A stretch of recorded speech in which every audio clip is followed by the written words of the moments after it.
Mas eu preciso mencionar o papel que o ius cogens, ou ius cogens, tem no direito internacional, porque isso eu já mencionei para vocês na segunda aula, já mencionei quando falei das fontes, no artigo 38 do Estatuto, e preciso, então, reforçar um pouco a ideia das chamadas normas imperativas de direito internacional. Direito cogente internacional, portanto, um direito a partir do qual as partes não podem, em face do qual, melhor dizendo, as partes não podem se afastar, né? O direito cogente internacional teria uma similaridade, vamos dizer assim, com as chamadas cláusulas pétreas do direito constitucional brasileiro, né? Que elas podem sempre ser melhor ou mais efetivadas, mais garantidas, quer dizer, não é que eu não possa mudar, eu posso mudar se aquilo for no sentido de, por exemplo, resguardar a forma federativa, mas aperfeiçoá-la, resguardar um direito fundamental, mas ampliando o seu exercício, e isso, então, permite a reformulação. O que eu não posso, e nesse sentido elas são pétreas, o que eu não posso é involuir, o que eu não posso é retroceder. E o direito cogente internacional tem essa característica também. Não é que ele seja imutável, não é que ele seja algo que vai ficar desse jeito para o resto da vida, mas há claramente uma preocupação em, aqui sim, evoluir. Eu não gosto muito de usar essa palavra evoluir quando eu menciono modificações legislativas, tá? Os meus alunos de sociologia sabem disso, eu não uso, e os de internacional privado também, que lá eu acabo usando mais esse conceito, mas eu não falo, e aí o direito brasileiro evoluiu. Não, ele caminhou nesse sentido, que nem sempre é uma evolução, e nem sempre é algo que evolui ou que caminha numa direção positiva para todos. Vai ter sempre aquele que vai olhar para esse novo caminho trilhado pelo direito e vai dizer, olha, para mim isso aqui foi um passo atrás, isso foi um retrocesso. Agora, no que diz respeito às cláusulas pétreas, no que diz respeito ao ius cogens, aí não tem muita escolha, você tem que caminhar na direção do aperfeiçoamento daquilo que já foi reconhecido como sendo ius cogens. Claro que no âmbito do direito internacional não é tão fácil assim de verificar o que seja ius cogens, como no âmbito do direito constitucional, na Constituição, o que é que o Constituinte de 88 entendeu como cláusula pétrea, né? Mas o ius cogens está difuso no ordenamento. Ele pode ser encontrado em qualquer fonte, pode ser um costume, pode ser um princípio geral, pode ser um tratado, e em função da matéria, acabam tendo uma hierarquia superior às mesmas normas, perdão, a outras normas que tratem da mesma matéria, né? Acaba havendo essa característica que excepciona a regra que eu repisei com vocês lá na segunda aula e também quando falei das fontes, que existe a possibilidade de haver uma norma hierarquicamente superior quando ela é reconhecida como ius cogens, quando ela é reconhecida como direito cogente, direito imperativo internacional, né? E elas vêm mencionadas no artigo 53 da Convenção de Viena sobre Direito dos Tratados de 1969, que mencionam que as normas reconhecidas como normas imperativas só podem ser alteradas por outras normas de mesma natureza. Então, não há como um tratado que não tenha essa força de ius cogens modificar o ius cogens pré-existente, né? E, por isso, esse ius cogens nós precisamos nos frisar aqui ou nos centrar na ideia de procurar descobrir o que é, afinal de contas, esse ius cogens.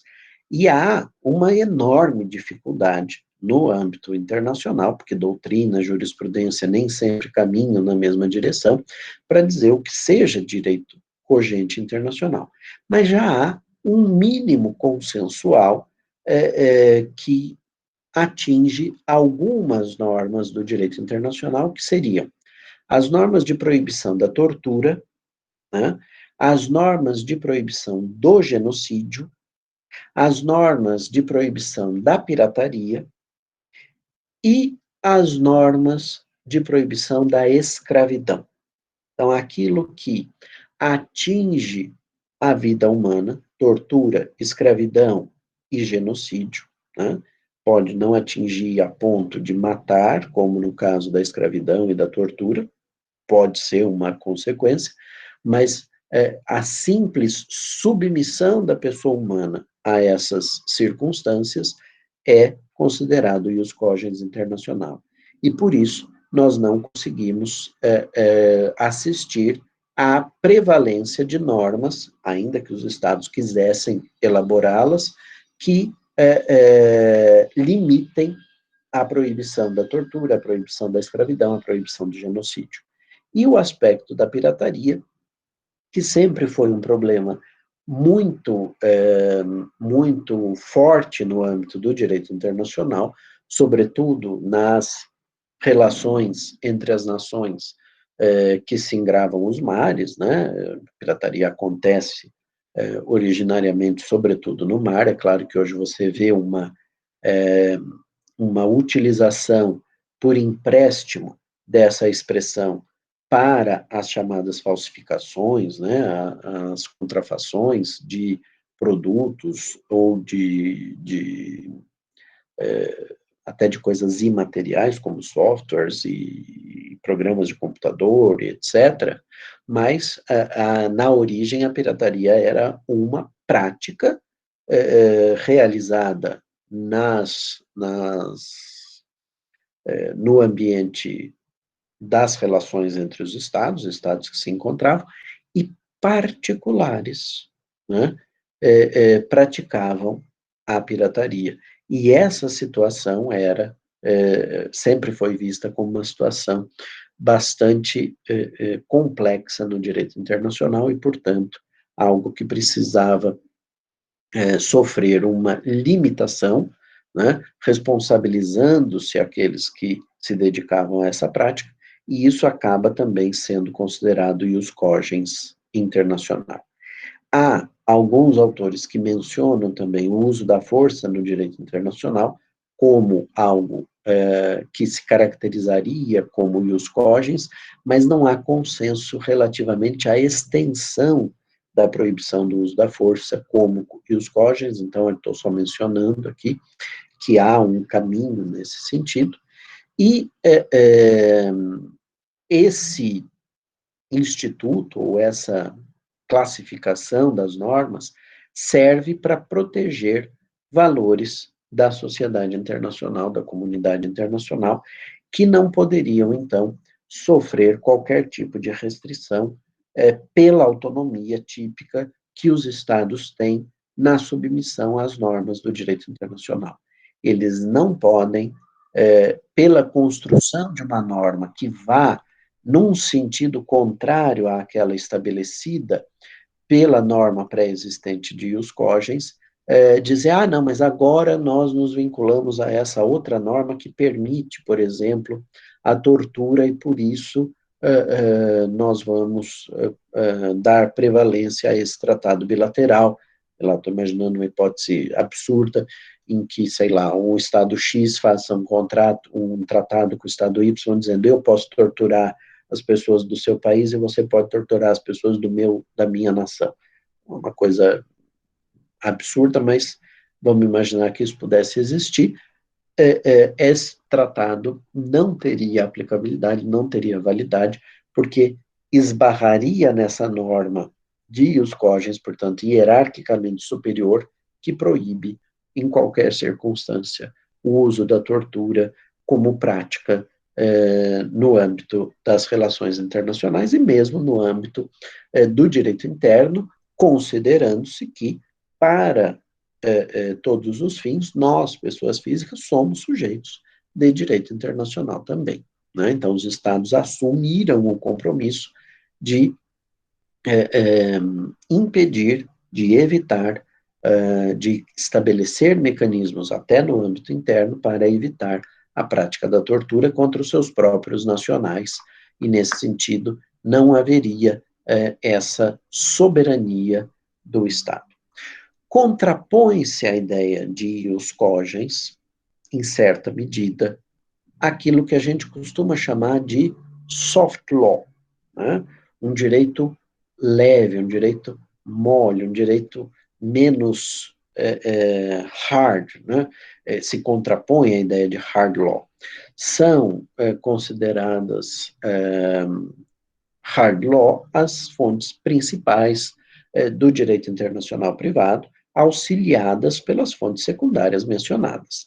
Mas há algumas disposições que não têm característica de normas jurídicas, né, como, por exemplo, deliberações da Associação Médica Mundial, que é uma entidade privada, relativamente a exames ou a testes, melhor dizendo, testes, de medicamentos, de novas drogas ou de novos tratamentos para algumas doenças. Há um padrão ético que deve ser observado nas condutas de testagem desses novos tratamentos ou dessas novas drogas, que precisam ser observadas e costumam ser observadas pelos estados, porque, via de regra, esses medicamentos, essas vacinas, esses novos tratamentos, precisam passar, numa determinada fase, por aquilo que a gente chama de teste multicêntrico, né? Uma fase de testes multicêntricos. Você usa aquela técnica experimental, aquela droga experimental, segundo os padrões dessa Sociedade Médica Mundial, para verificar se aquele tratamento funciona da mesma forma em populações que estejam, por exemplo, submetidas a condições climáticas diferentes. Será que nos polos da Terra, ou mais próximos aos polos, nas regiões mais frias do globo terrestre, o medicamento vai funcionar da mesma forma que ele funciona nos espaços mais quentes, na parte mais próxima ao Equador? Será que essa eficácia é a mesma? Precisa haver testes quanto a isso, e, portanto, você precisa fazer esse teste em várias localidades.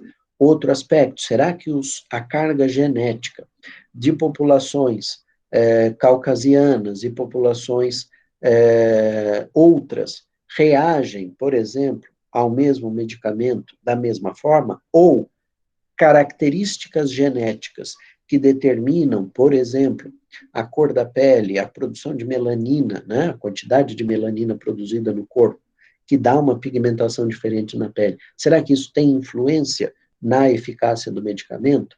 Então, é preciso fazer esses testes multicêntricos. Ora, esses testes multicêntricos, para poderem observar as mesmas regras e o mesmo padrão ético, que, afinal de contas, coloca em risco a vida das pessoas no limite, né? Pode colocar em risco a vida das pessoas que estão se submetendo voluntariamente. Essa é uma das regras.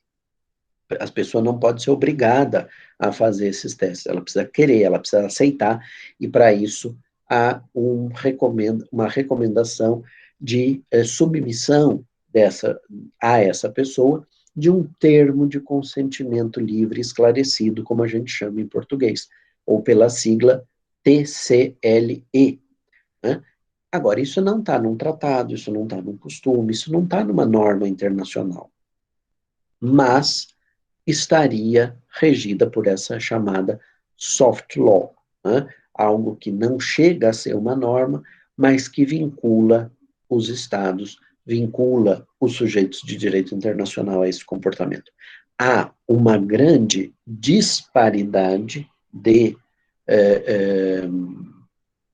aceitação da soft law como fonte do direito internacional, tá? Não são todos os doutrinadores que aceitam essas circunstâncias, mas o que a gente observa é que muitas vezes vários estados voluntariamente acabam assumindo essas disposições da chamada soft law como parâmetros internos. No caso das pesquisas clínicas no âmbito brasileiro, tudo isso está regulamentado numa resolução de um conselho, que é o Conselho Nacional de Pesquisa Clínica, o CONEP, Conselho Nacional de Experimentação e Pesquisa, que funciona no âmbito do Ministério da Saúde. Então, há uma semelhança, há quase que um espelhamento das recomendações de soft law no âmbito internacional para a condução das pesquisas clínicas na regulamentação interna brasileira.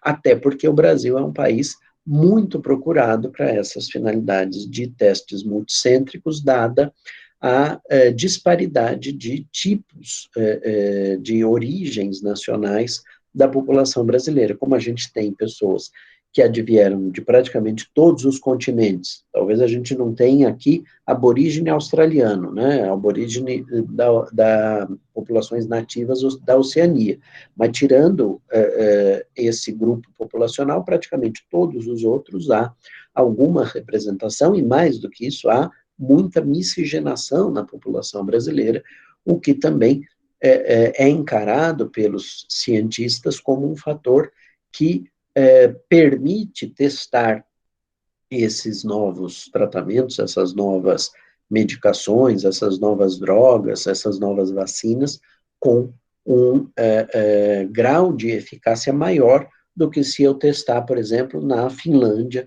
onde praticamente todo mundo tem o mesmo tipo genético, tem a mesma origem genética e, portanto, eu tenho resultados? Tenho, mas são resultados para aquele tipo populacional. Se no Brasil o resultado se mostrar favorável, a gente verificar que a vacina é eficaz, a chance dela ser eficaz em várias partes do mundo é muito maior, dada essa pluralidade de origens da população brasileira e a essa miscigenação que no Brasil acabou sendo mais intensa do que em outras regiões do globo terrestre. Então, com esse exemplo das normas de pesquisa clínica, a gente consegue entender um mecanismo de funcionamento da soft law. São criadas por organizações que não são ainda considerados sujeitos de direito internacional, como organizações profissionais internacionais, como até organizações não governamentais que estabelecem algumas, sei lá, padrões mínimos para a aquisição de produtos de empresas que não que não se utilizem de mão de obra escrava, por exemplo. Ah, mas você acabou de dizer que a escravidão é considerada como uma norma de ius cogens, de norma cogente, né, a proibição da escravidão. Sim, mas regras que auxiliem as pessoas, por exemplo, a reconhecer se aquele produtor, se aquela pessoa que vende aquele produto, né, está se valendo de produtos que utilizaram-se ilegalmente de mão de obra escrava ou não, não é uma norma estabelecida no âmbito do direito internacional. Mas algumas dessas disposições podem ganhar uma relevância e uma aceitação no âmbito internacional bastante elevados, e isso caracterizaria essa chamada soft law, tá bom?